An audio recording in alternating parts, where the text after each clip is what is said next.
And there's been some internal discussions within the Liberal Party. It's not a full-on discussion yet, just some whispering that we've been hearing.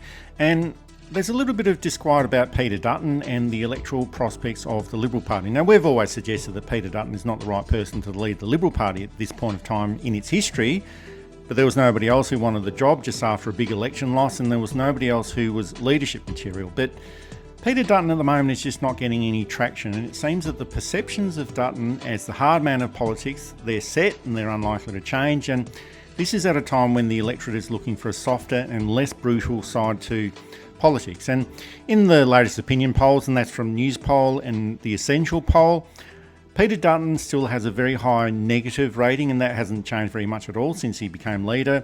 His approval ratings are still very low, and there's also a low vote for the Liberal National Coalition. Now, he did try hard to get some traction with all of that negative talk about the voice to Parliament. That's made a marginal difference to opinion polling on the voice to Parliament, but not so much difference on his electoral standing. Now, it might be a case where Peter Dutton is just so negative that this is what people expect to see from him, but he's also preaching to the converted or his own conservative backbench that keeps him in that leadership position. And even if he did become a little bit more positive, I don't think anyone would believe him. He's so dour and negative, and he hasn't really got much to offer in policy terms, and all he's doing is offering a culture of complaint. Now, that might have worked in the past, but it's not going to work at this time in Australia's political history, I don't think.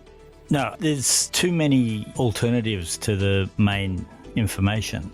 Peter Dutton as a soft and caring individual is laughable. It's really difficult to know what the party to do. As you said, there's no one else. I've said before that I'm not sure that the next Liberal Prime Minister is in Parliament yet. I'm not sure that the next Liberal Prime Minister has graduated from high school yet, or university maybe. They may get back in, but it'll be in that illegitimate, corrupt, inept mode that will just lead to more of the same, rather than someone who tries to shape the country and tries to use the tools of Parliament for what they see as the betterment of Australia, not the betterment of themselves. If they dump him, it is an acknowledgement that he was the wrong person for the job, which no one wants.